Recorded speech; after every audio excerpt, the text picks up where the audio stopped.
Merci à Mireille pour son don. Spécial dédicace. Attention, ça va faire mal. Il a neigé sur Yesterday le soir où ils se sont quittés. Le brouillard sur la mer s'est endormi. Et Yellow Submarine fut englouti.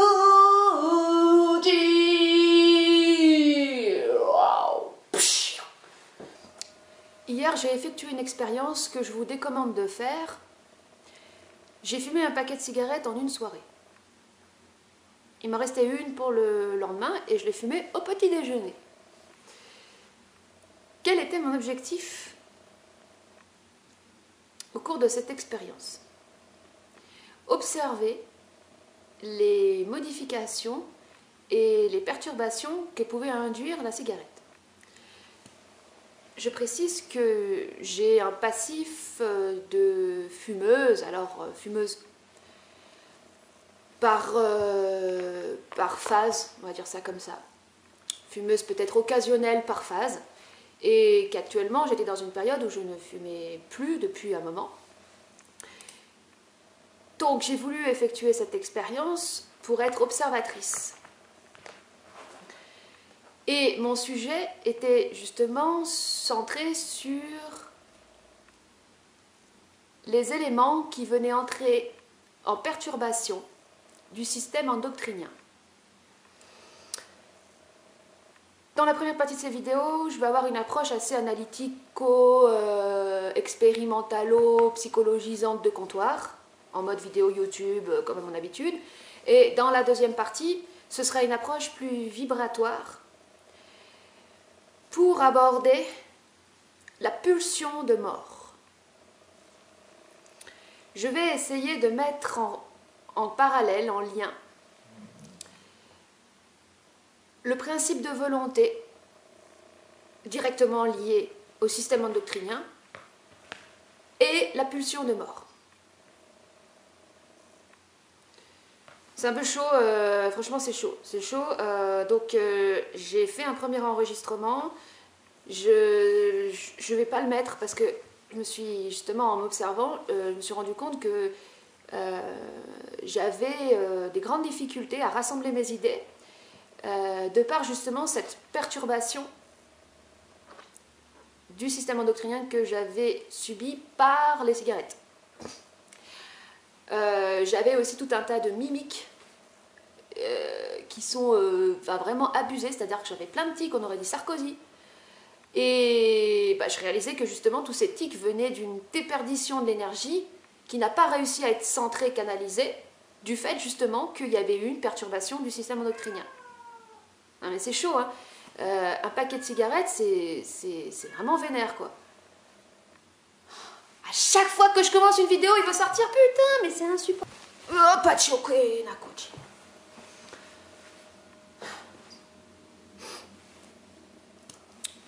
Alors, donc le système endocrinien, c'est quoi? Ce sont donc les organes de notre corps qui gèrent nos hormones, qui gèrent nos perturbations hormonales. En fait, on a continuellement des perturbations hormonales. Les émotions en tant que telles, ce sont des perturbations hormonales. Ce qui est important pour nous, c'est d'avoir un bon système endocrinien, donc un bon système de régulation et d'harmonisation de ces hormones. Fumer des cigarettes, boire de l'alcool, bouffer de la merde, être addict aux technologies, comme je peux l'être en ce moment avec le téléphone, ce sont des facteurs qui vont induire des perturbations de ce système endocrinien. Voilà, je fais une petite parenthèse, justement, donc ça tout le monde connaît maintenant, le système de récompense qui est induit par certaines hormones, on pourrait dire l'hormone du plaisir, et l'influence justement de notre addiction aux technologies, aux réseaux sociaux, qui vont en fait, de manière, on va dire, exacerbée, nous déclencher de manière répétée cette fameuse hormone du plaisir, de la récompense, le petit sucre qu'on donne aux chiens qu'on est, par le principe, par exemple, justement, les notifications sur Facebook qui viennent nous déclencher cette hormone parce qu'on se dit que des gens s'intéressent à nous. Ah, il y a des gens qui s'intéressent à nous. Ah, il y a des gens qui aiment. Il y a des gens qui aiment. Il y a des gens qui aiment la blague de merde que j'ai postée. Oh, il y a des gens qui aiment le petit commentaire que j'ai écrit parce que j'ai compris des choses. Donc là, récompense. Et pourquoi ça amène une désorganisation? Parce que normalement, le principe de récompense, enfin, les hormones du plaisir de la récompense devraient arriver suite, par exemple, à un effort pour justement, on va dire, récompenser un travail effectué, un dépassement de soi. Ça, c'est vachement important, un dépassement de soi. Parce que c'est le dépassement de soi, le dépassement de nos propres limites, de nos craintes, de nos peurs, de nos blocages, qui nous font avancer. Quand vous avez votre sucre alors que vous n'avez rien dépassé parce que vous avez juste posté une merde et qu'en soi il ne faut pas trop de courage et il ne faut pas trop de dépassement pour poster une grosse merde sur Facebook, bah, vous avez plus vous avez moins d'hormones, votre hormone de récompense a été dépensée et vous pouvez plus après l'utiliser, vous en aurez plus après. C'est la même chose avec donc ça c'est un ami qui m'expliquait les problèmes causés par la masturbation chronique. Mais en fait, en soi, c'est le fait de libérer son énergie, on va dire sa semence, parce que l'énergie sexuelle, c'est l'énergie donc de vie. Je vais en parler après dans la suite. Hein. C'est l'énergie de vie et cette énergie doit pouvoir être utilisée par l'individu pour alimenter son principe de volonté. Si la personne, elle se branle tous les jours, elle va dépenser cette énergie et elle n'aura plus de principe de volonté en fait.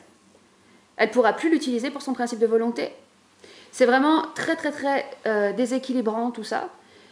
Donc l'excès de récompense qui est induite par les addictions aux réseaux sociaux et la masturbation. Il y a quoi encore?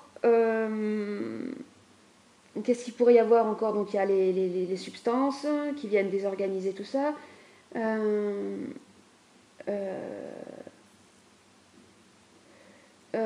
Oui, bah forcément après les médicaments hein, qui viennent nous amener sous forme chimique, synthétique, c'est les hormones dont on a besoin. Il y a des capsules, j'ai vu là, qui s'appellent je crois que c'est pas la méthadone ou un truc comme ça qui libère les hormones du sommeil pour pouvoir dormir. Bon, toutes ces hormones, on est censé les avoir en nous-mêmes et on est censé pouvoir se les déclencher dans le corps quand on en a besoin.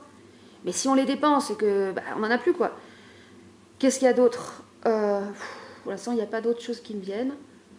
En fait, un des principes les plus importants, c'est justement le maintien de son énergie, la maîtrise de soi. Pour autant, ce qu'il faut savoir, c'est que nous avons une tendance au complot, c'est-à-dire que nous avons une tendance à toujours voir le mal à l'extérieur, donc à nous focaliser sur les agents extérieurs de ce mal. Les agents chimiques, les substances, tout comme les ondes, la pollution, de quelque nature qu'elle soit, ce sont des agents extérieurs. Et l'agent principal, je dirais que l'agent principal de perturbation du système endocrinien, c'est la peur. Donc, la peur qui en tant que telle est une émotion, mais qui peut être plus ou moins amplifiée si nous ne sommes pas suffisamment attentifs à ce qui se passe en nous-mêmes.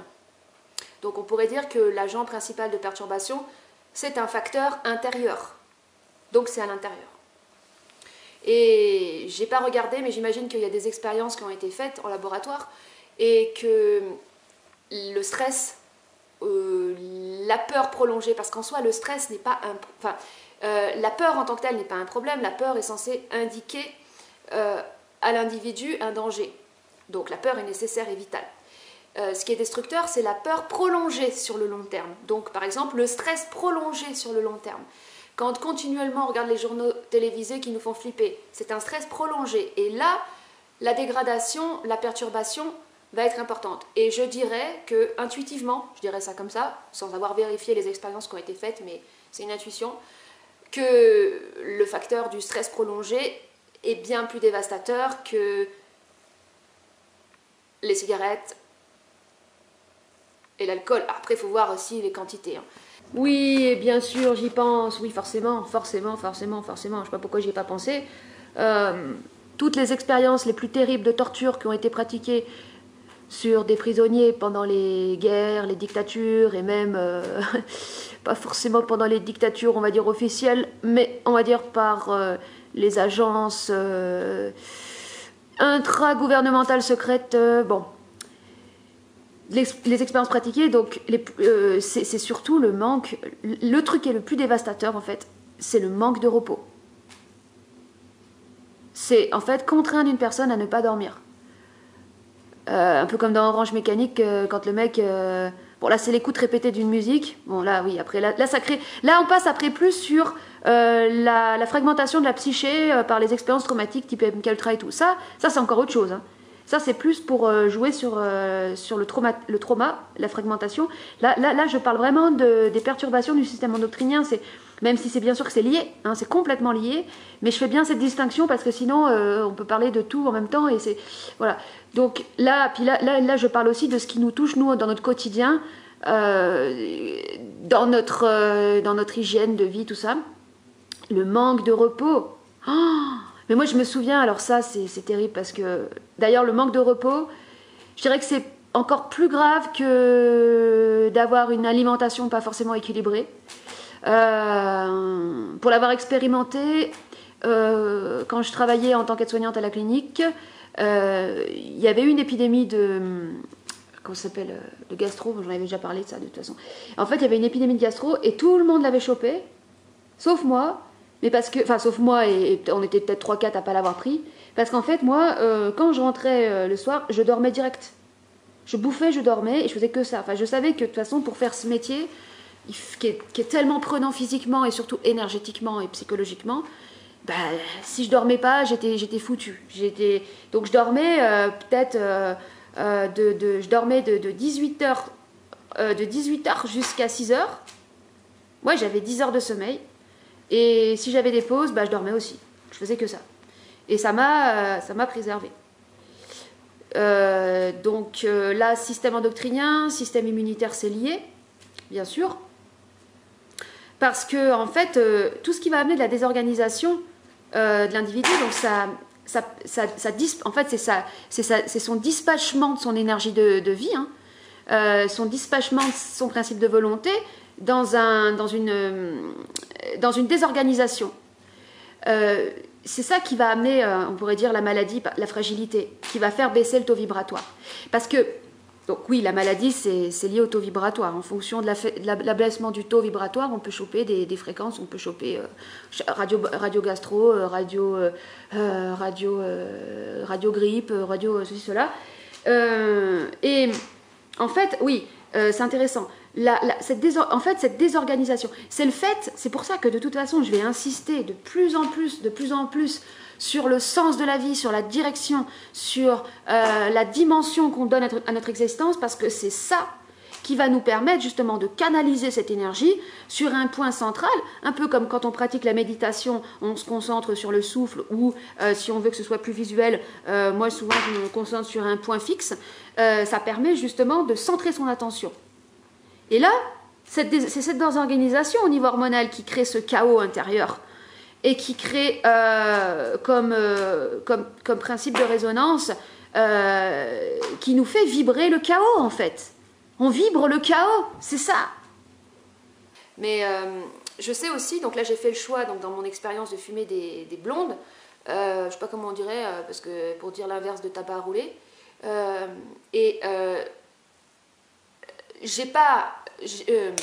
je connais l'effet du tabac à rouler parce que j'ai une tendance en fait à acheter quand je fume du tabac naturel, enfin le plus naturel possible, parce qu'il y a toujours des agents, de toute façon il y a toujours des additifs, mais le plus naturel possible, et l'effet n'est vraiment pas le même. Hein.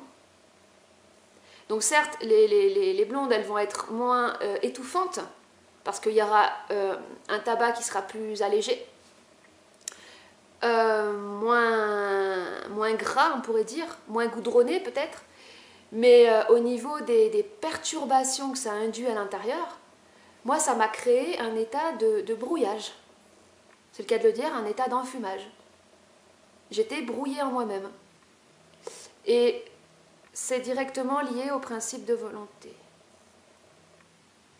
Bon, bah, je vais répondre parce que c'est... Allô?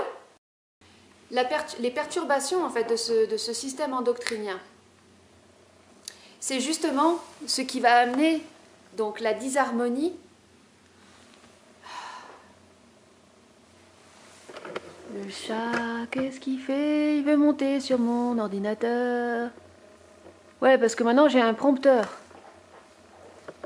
Je suis en train de me professionnaliser. Alors j'ai ma feuille de route, j'ai mon plan qui n'en est pas un, et j'ai mon prompteur pour relire une énième fois le texte de Nietzsche. Non, mets pas tes pattes. Pourquoi tu mets toujours tes pattes sur l'écran et sur le clavier? Pourquoi tous les chats font ça? Pourquoi? Ouais. Alors je disais donc perturbation machin. Ouais. Donc en fait notre principe de volonté va être directement lié à la qualité de ce système endocrinien. Quand vous êtes désorganisé, parce que ce système endocrinien fait plus son travail, cet état de brouillage que j'ai vécu toute cette matinée, après avoir fumé le paquet de clopes, m'empêchait d'avoir la maîtrise suffisante de moi-même pour pouvoir rassembler mes idées et pour pouvoir donner une direction à ma vie. Le principe de volonté, c'est la capacité de rassembler. Bon, quand Nietzsche dit dans le texte, dans le début de Ainsi parlait Zarathustra, les temps sont proches du plus méprisable des hommes, qui ne sait plus se mépriser lui-même. Voici, je vous montre le dernier homme. L'homme qui ne sait plus se mépriser lui-même. Voilà, alors pour synthétiser tout ça, pour faire une conclusion, donc ça se passe comme ça. Donc en fait, c'est donc la perturbation du système endocrinien donc, qui génère une désorganisation, un dispatchement, on va dire, de l'énergie vitale, qui génère donc un chaos intérieur, une grande difficulté à rassembler ses idées, ses différentes parties de soi-même. Donc ça amène la perte de la volonté, du principe de volonté. Donc la perte du principe de volonté amène l'impossibilité de l'individu à s'opposer justement à ces forces inconscientes qui sont contre lui-même. Et donc il va forcément aller se réfugier dans les systèmes de compensation du plaisir. Et en fait, ce serait un serpent, il faudrait le représenter par un serpent qui se mord la queue, parce que tout est lié, en fait, ça forme une boucle.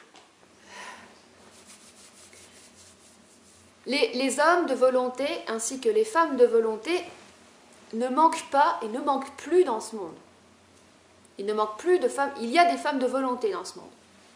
Ce qui manque dans ce monde, ce sont des hommes et des femmes de volonté, mais aussi d'intelligence, d'amour et d'humour.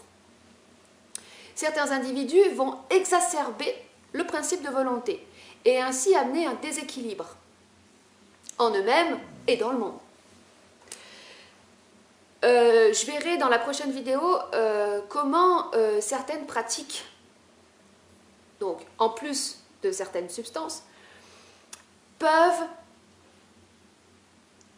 hypertrophier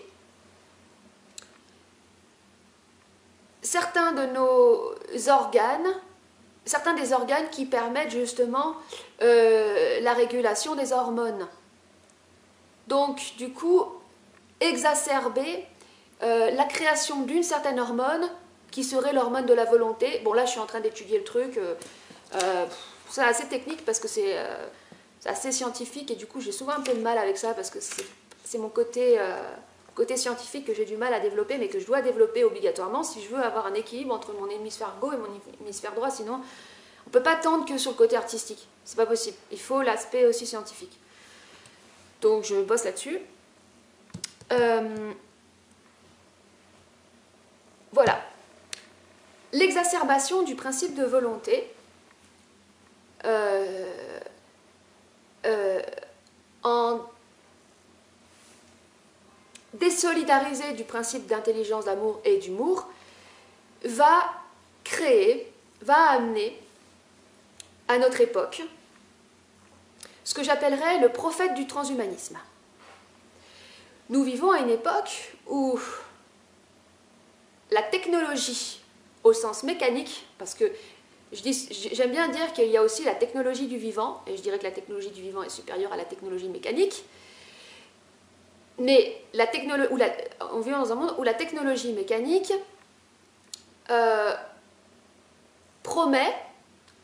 tend à promettre de pouvoir amener enfin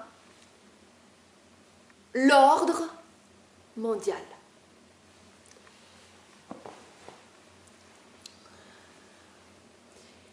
Quel est l'aboutissement suprême de la technologie, de ce mythe que nous avons de cette fascination que nous avons pour la technologie et pour le progrès. L'aboutissement, c'est donc le transhumanisme, et le transhumanisme, c'est la promesse que l'homme puisse enfin vaincre la mort, la promesse d'immortalité. Dans la vidéo que j'avais fait sur l'origine du mal, ou je ne sais plus laquelle, ou celle où il y avait la peinture de Lucifer, je disais que la colère première de l'homme, c'est une colère adressée contre Dieu. Donc en fait, c'est une colère adressée contre l'ordre naturel sur le fait que nous allions tous un jour mourir. Tout individu ne peut accepter le fait de mourir, parce qu'en soi, il n'y a rien de plus injuste que de vivre une vie pour mourir. La mort est une injustice. Moi, je veux dire, toute mon adolescence, j'étais obsédée par ça, et le simple fait même de savoir que j'allais mourir était une pensée insupportable pour moi. C'était une pensée insupportable. Face à cette pensée qui est insupportable, il y a deux réponses. Alors non, c'est pas ça. Tant que la colère pour le fait que nous allions tous devoir mourir un jour n'a pas été complètement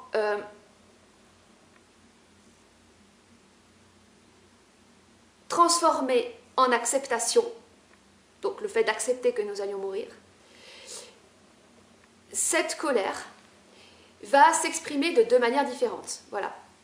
C'est là qu'elle va se transformer soit en névrose, soit en psychose. La névrose,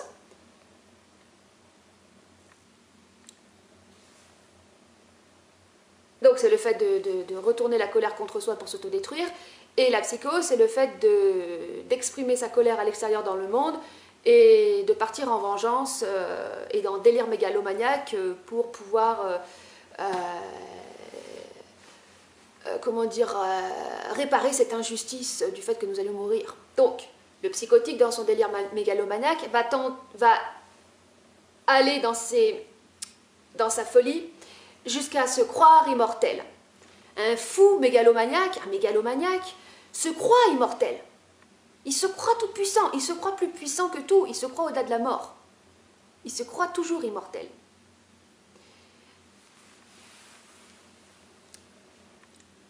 Le névrotique, donc là c'est l'inverse. Il va s'autodétruire pour glisser lentement, progressivement vers la mort. Ces deux réponses, psychotique et névrotique, sont animées par la pulsion de mort.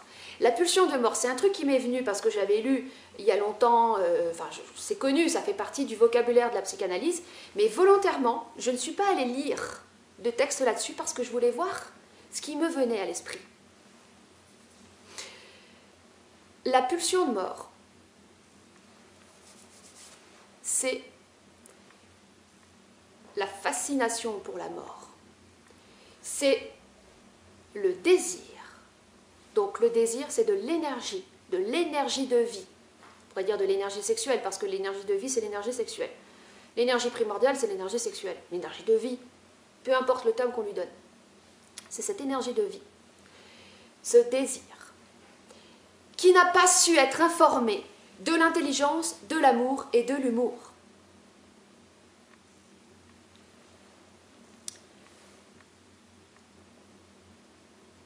Donc en soi, c'est l'exacerbation de la volonté, sans intelligence, sans amour et sans humour. Donc je l'ai déjà dit tout à l'heure. Cette fascination pour la mort, aujourd'hui, elle s'illustre par la fascination qu'ont certains individus justement pour la technologie. Alors la technologie, c'est les téléphones, l'Internet, tout ce qui amène le progrès au niveau de la machine, de ce qui est mécanique. Qu'en soit une machine, ça n'est pas vivant. Hein? Le fait de développer une fascination pour la technologie, pour ce qui est mécanique, pourquoi est-ce que je dis que c'est une pulsion de mort, que c'est une fascination pour la mort? Parce que le monde moderne, qui est d'ailleurs en train d'arriver à son terme, nous sommes en plein effondrement. Mais bon, on n'a pas encore touché le fond, c'est ça qui est un peu relou, mais en plein effondrement de la société moderne, depuis un moment déjà. Le monde moderne, la modernité, la technologie, c'est la promesse de la victoire enfin de l'homme sur les forces de la nature. C'est l'homme qui supprime le danger, c'est l'homme qui supprime l'imprévisibilité et la peur que lui inflige la nature imprévisible. C'est l'homme qui se croit plus puissant que la planète Terre, quoi. C'est une parfaite illusion. C'est une folie en soi. C'est une folie, c'est un délire mégalomaniaque. Croire que nous pouvons vaincre la mort est un délire mégalomaniaque. Mais l'homme veut croire à ça, parce qu'il a une telle colère en lui de se savoir mortel, de se savoir soumis aux lois de l'impermanence, qu'il fera tout. Il ira jusqu'à l'inhumanité, il ira jusqu'au transhumanisme,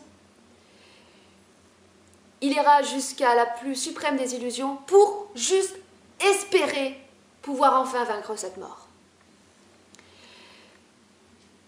Qu'est-ce qui lui est insupportable dans le fait qu'il soit régi par les lois de l'impermanence? Quelle est la partie en lui qui lui rend insupportable le fait d'être régi par les lois de l'impermanence? Son orgueil. L'orgueil. L'orgueil, ce sont les édifices, les croyances, les idéologies, les bâtiments, les cathédrales, les murailles, les armures, toutes les protections que nous construisons en dur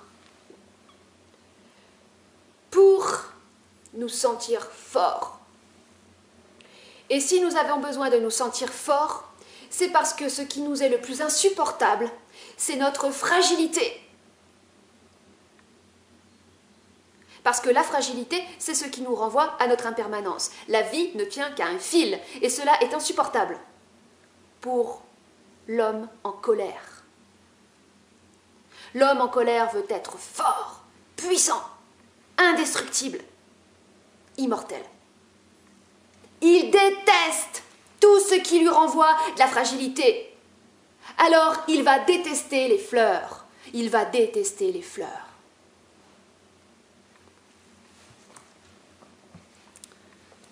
Quelle est la réelle puissance? La réelle, seule et unique puissance? Bien sûr que c'est la vie. Quelle est la puissance de la vie? La puissance de la vie tient à son alliance, son équilibre subtil et inimitable, inimitable, de force et de fragilité en même temps.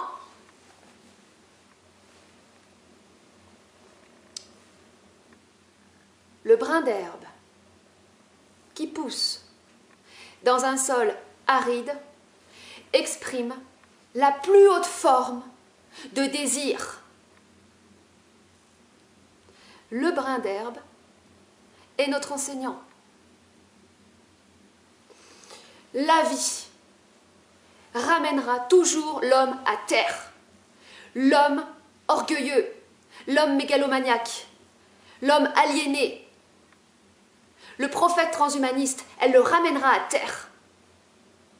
Elle le ramènera plus bas que terre. Pour qu'une fois qu'il ait foutu son nez dans ce sol aride, il se relève en regardant ce brin d'herbe, comme si c'était son maître.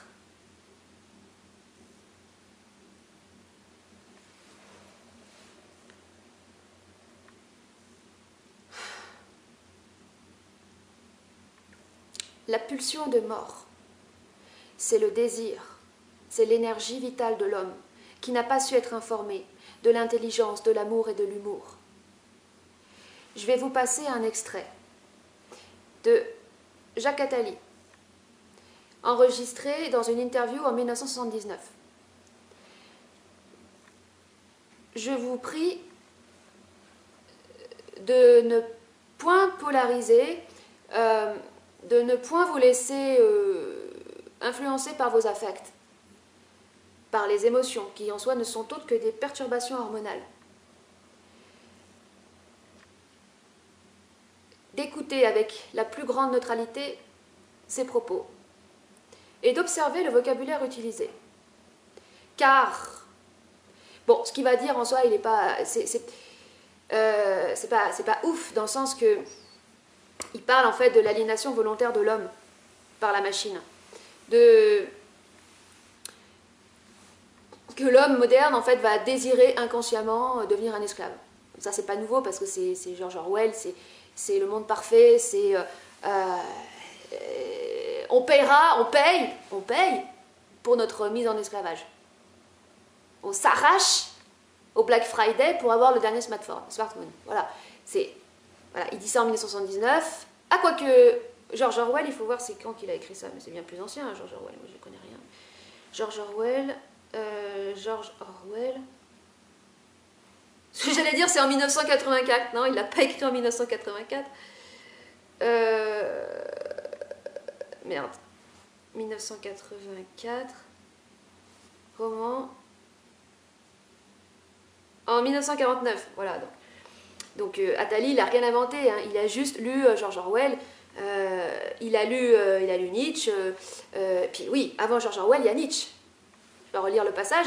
Donc, il faut arrêter ces délires où le mec, il a été informé du plan, Mais arrêtez, le plan, il est connu depuis Nietzsche. C'est Nietzsche qui a compris le plan. C'est Nietzsche, enfin, même avant, je ne sais pas, il y a peut-être des gens avant Nietzsche. Il fallait juste être suffisamment... avoir suffisamment de discernement et d'esprit pour pouvoir anticiper la fascination morbide de l'homme pour la machine et son anéantissement par elle. Parce que, en fait, c'est quoi le problème? Avant de passer Jacques Attali, je vais parler des vrais philosophes, j'allais dire. Non, mais c'est pas... allez, je vais relire ce texte.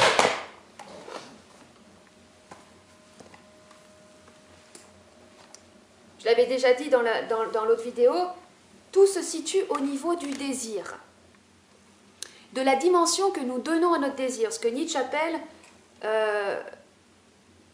les temps sont proches où l'homme ne jettera plus par-dessus les hommes la flèche de son désir, où les cordes de son arc ne sauront plus vibrer.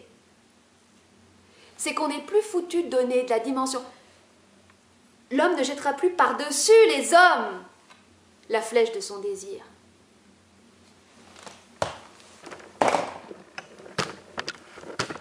Il sera plus capable de donner une dimension à son désir. Le désir, s'il n'a pas de dimension, c'est quoi?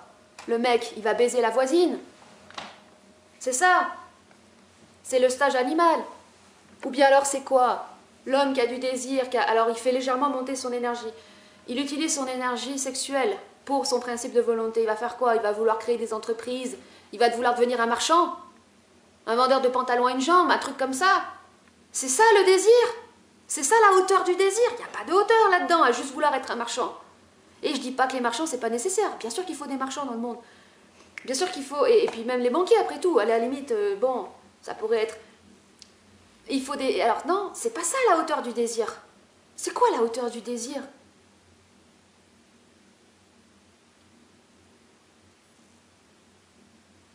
C'est l'art. C'est ce qui ramène de l'intelligence, de l'esprit, de la créativité, de l'humour, de l'inventivité, du progrès au sens harmonieux du terme, au sens respectueux du vivant,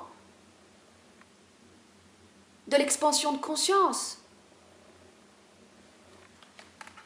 Cette énergie de vie, cette énergie sexuelle, cette énergie de vie, en l'élevant dans la plus haute forme, dans la forme la plus élevée, voilà ce qu'un homme est capable de faire. Il peut devenir un Nikola Tesla.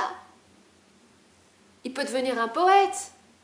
Il peut devenir, oui, peut-être un banquier, mais un banquier intelligent, qui propose des nouvelles façons de gérer l'argent.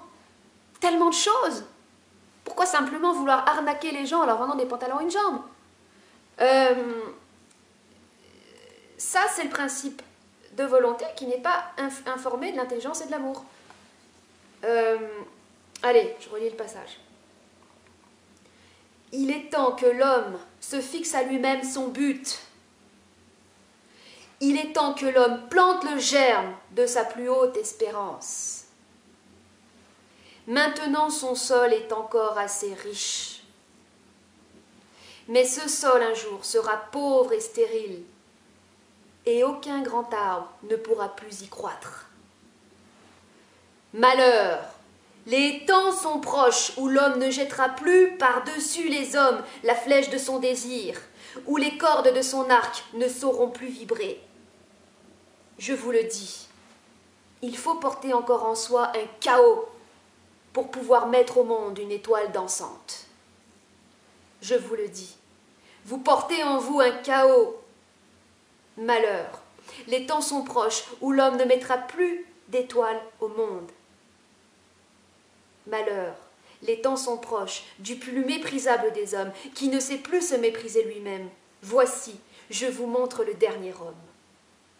Alors que la foule a ri de Zarathustra, quand il a parlé du surhomme, elle lui réclame le dernier homme en entendant ce dernier discours. Fais de nous ces derniers hommes, et garde pour toi ton surhumain. Alors, voilà, parfait enchaînement, parce que là, on arrive directement au culte du dernier homme.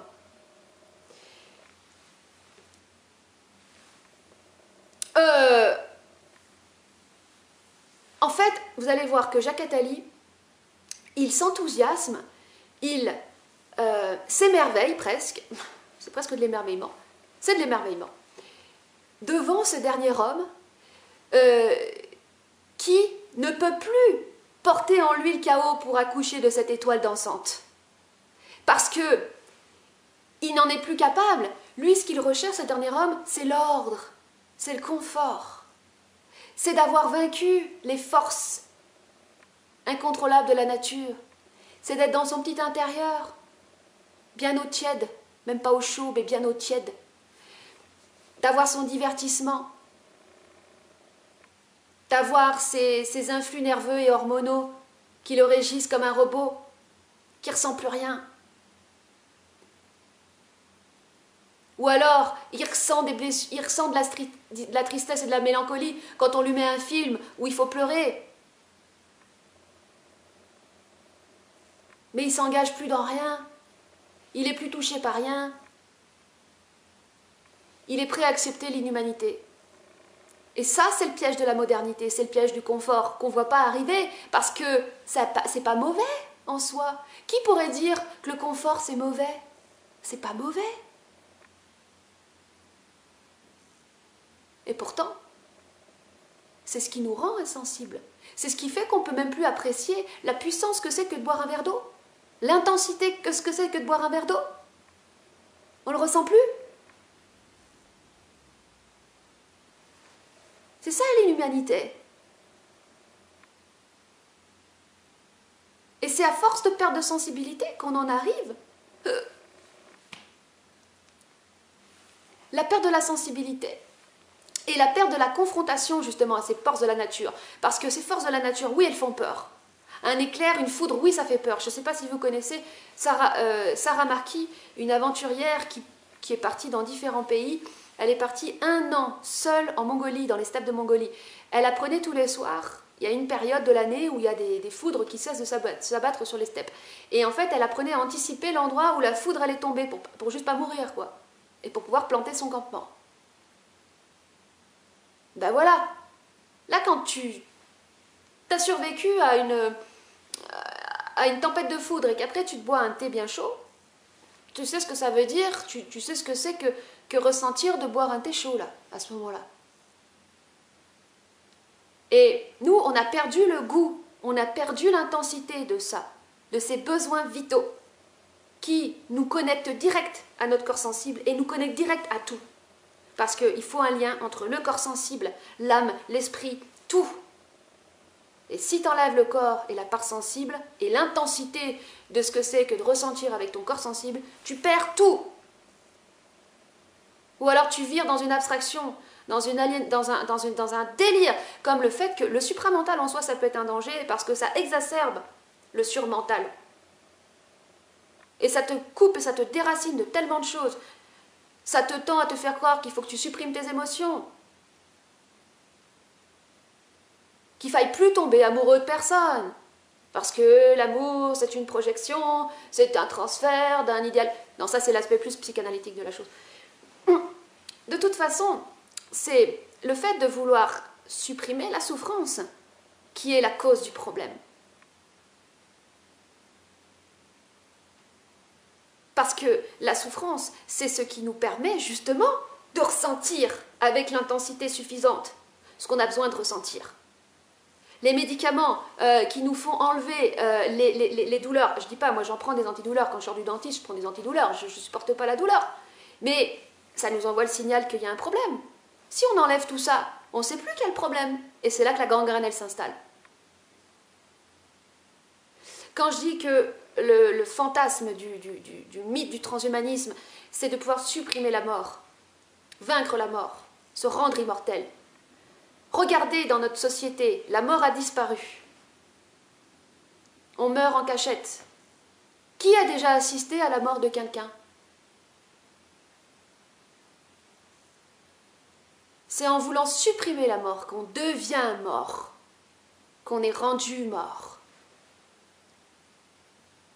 qu'on est rendu insensible, qu'on est rendu des robots. Et c'est en supprimant la souffrance aussi, en ressentant plus rien, qu'on devient mort aussi.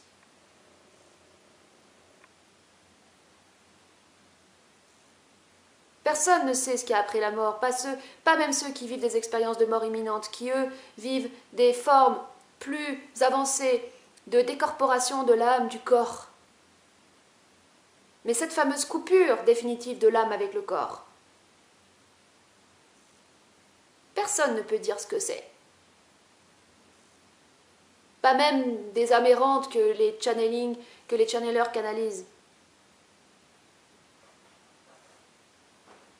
Parce qu'en général, ces âmes errantes n'ont même pas...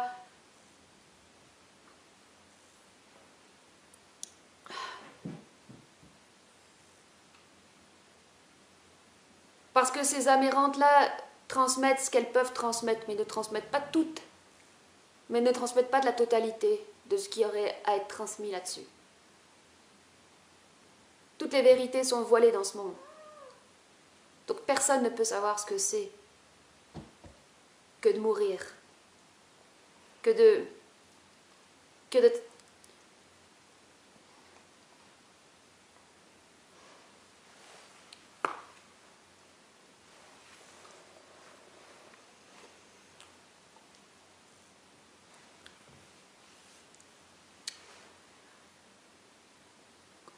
au quotidien, c'est justement le fait de ce savoir mortel qui amène l'intensité dans ce que nous vivons. Parce que c'est à partir du moment où on sait que chaque journée peut être la dernière, qu'elle prend son sens et son intérêt. Quand vous faites des plans sur 10 ans, sur 20 ans, sur 30 ans, c'est d'un ennui mortel. Notre mortitude, c'est ce qui nous donne l'intensité. C'est le fait que nous nous sachions si vulnérables, si fragiles, qui donne le goût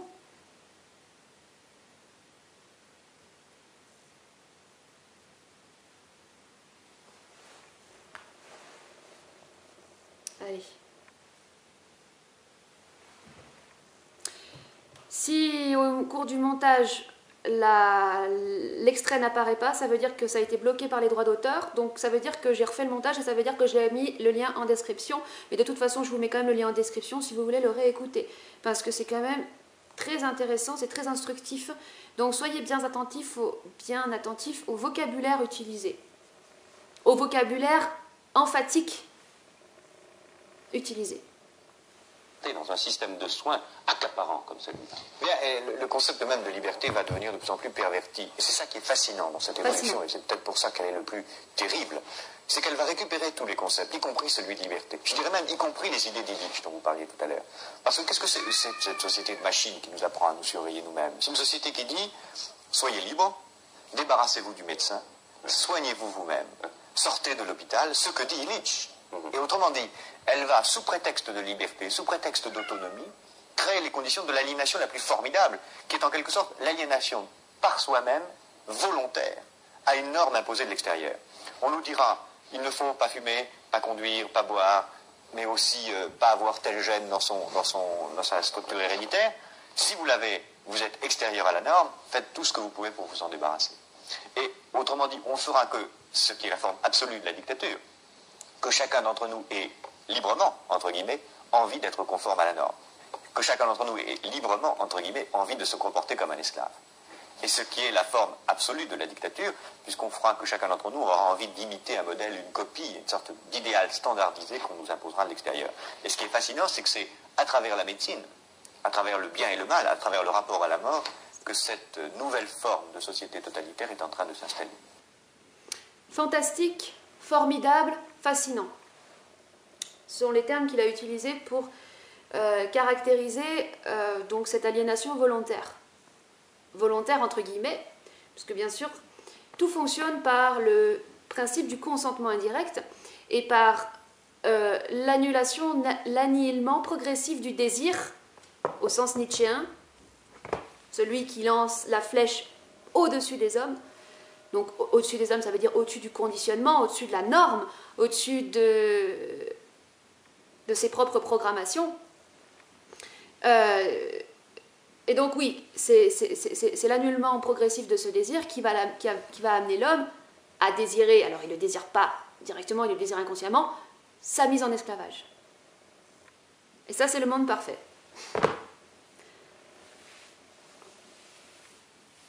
Voilà.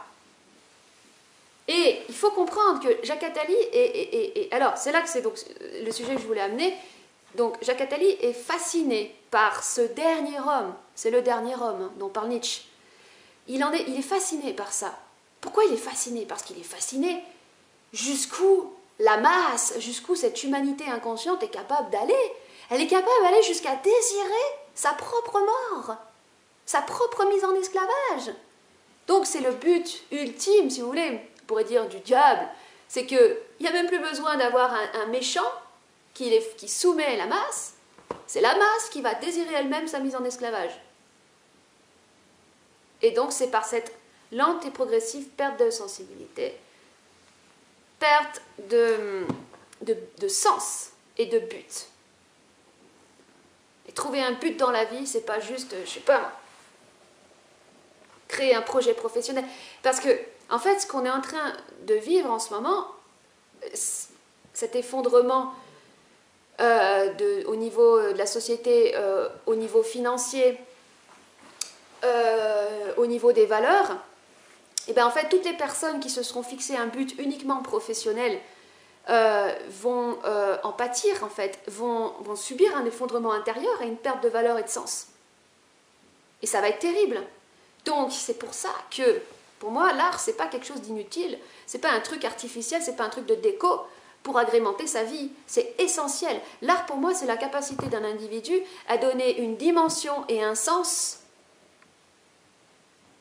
profond, réel, à son existence. Ce qui lui vient de ses tripes, ce qui lui porte. Sans ça, et surtout ce qui le maintient à vif, ce qui lui maintient un cœur et des tripes à vif. Vous observerez chez les artistes, moi j'avais observé ça chez Beck, je crois que j'en ai déjà parlé, parce que j'étais fan de Beck à l'époque quand j'étais adolescente, comment le succès lui a progressivement aspiré toute son intensité, toutes ses tripes. Alors que le mec est toujours génial, il fait des musiques géniales, des accompagnements géniaux, c'est un surdoué le mec, c'est carrément un surdoué, mais il n'y a plus d'intensité. Ses musiques sont impeccables, il n'y a plus d'intensité, c'est de la marmelade. Ça, c'est le problème de la réussite et du succès.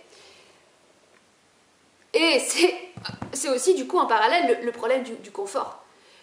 Et de ce qui nous coupe avec, j'allais dire la précarité, mais c'est pas la précarité, ce qui nous coupe avec notre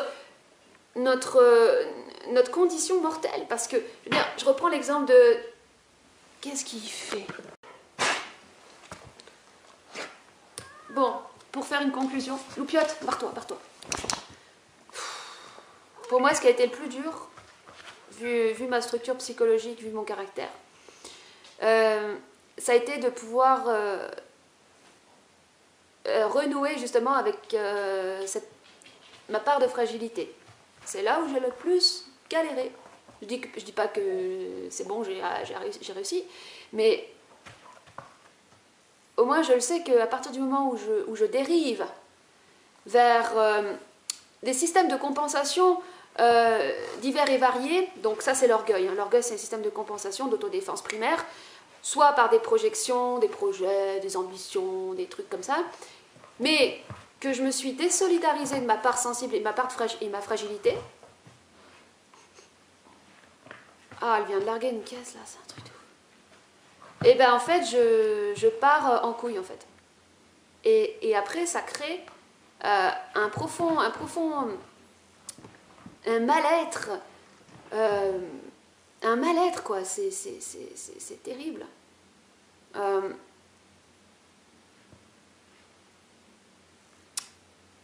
Ça a été raconté que la dernière chose qu'aurait dit Nietzsche avant d'être interné, je vous l'avais déjà dit, je crois, c'est pourquoi si dur. Il s'était jeté sur un cheval, fouetté par le cocher. Le cheval, ça représente le désir en fait, et la fragilité en même temps, mais la puissance aussi. Mais c'est ça la vie, hein, c'est cette alliance de force et de fragilité. Il s'était jeté sur le cheval et ensuite il était tombé à terre. Et apparemment là il se serait fait interner, il aurait été récupéré dans la rue comme ça, il se serait fait interner. Je ne sais pas trop si c'est vrai, ce qu'on m'avait raconté à une époque. Mais c'est vraiment là qu'on se fourre le doigt dans l'œil. Hein. C'est à chaque fois qu'on se donne cette illusion de toute puissance, mais on le fait tellement souvent dans notre quotidien, on le fait déjà quand quelqu'un te demande « Comment ça va ?» et puis que tu réponds « Ça va ». « Bon ben ça va, oui ça va ». Moi, ma technique à l'époque, enfin ma technique d'autodéfense, c'était tout le temps d'être dans l'aspect déconnade et dans l'aspect clown et dans l'aspect nana au-delà du bien et du mal, nana qui s'en fout de tout, tout ça. Et donc c'était comme ça que je me montrais forte. J'avais besoin de me montrer forte. Et comme c'était pas en adéquation avec ce que je ressentais à l'intérieur, mais ce que je ressentais à l'intérieur, je voulais surtout pas le voir, parce que ça me foutait trop les boules, j'avais trop peur. Et ben, plus j'étais fausse, plus j'étais en façade, plus j'amplifiais ma souffrance, sans comprendre comment j'en étais, sans comprendre en fait, sans comprendre l'origine de la souffrance. Mais l'origine de la souffrance, c'était en fait que j'étais tout constamment en train de nourrir ce processus de compensation. Enfin voilà quoi, c'est le truc qui se mord la queue. Et pour terminer,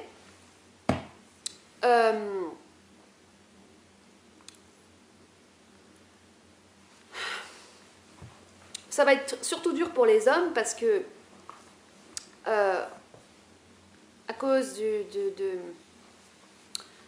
justement du patriarcat, pour moi je dirais que le patriarcat a fait autant de mal à l'homme qu'à la femme, mais à cause du mythe du patriarcat, du mythe de l'homme viril, de l'homme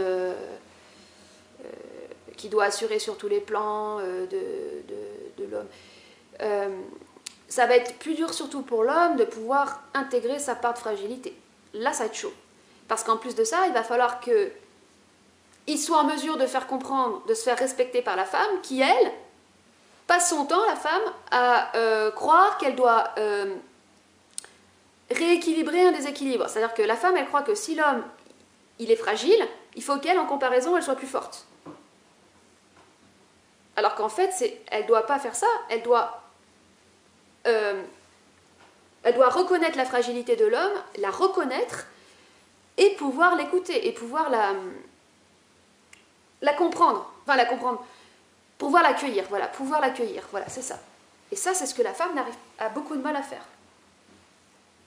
Et comme la femme va utiliser la culpabilisation, parce qu'en fait, la culpabilité, donc c'est l'ennemi intérieur qu'on rencontre dès lors qu'en fait on commence et on ose se confronter à cette part de fragilité et même de faiblesse, je vais dire aussi, de fragilité, de faiblesse et d'impermanence en nous.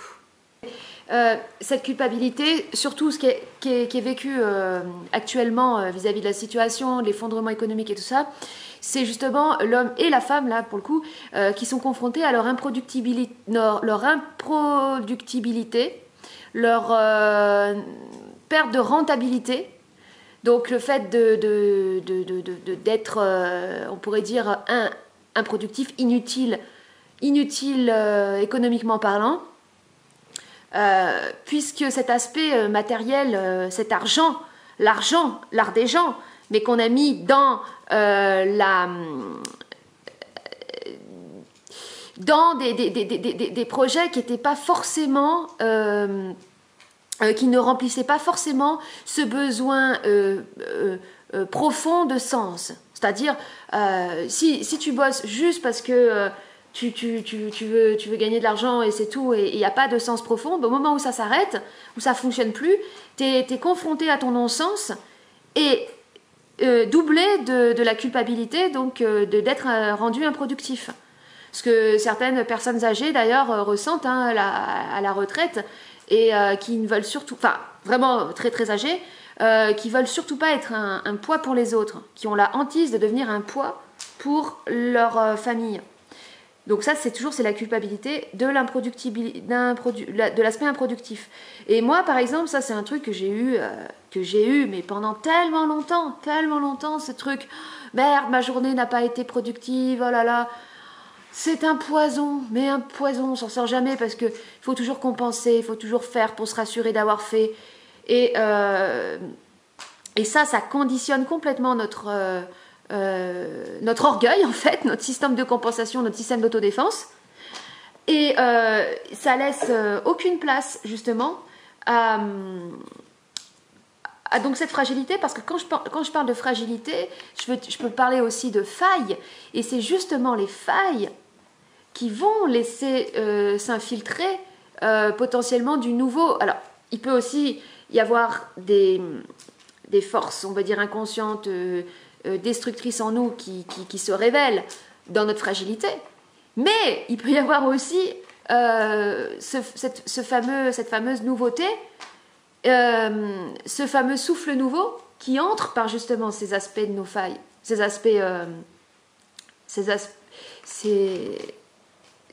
parties, ces ouvertures qu'on se laisse avoir quand on s'ouvre en fait, quand on s'ouvre à notre fragilité.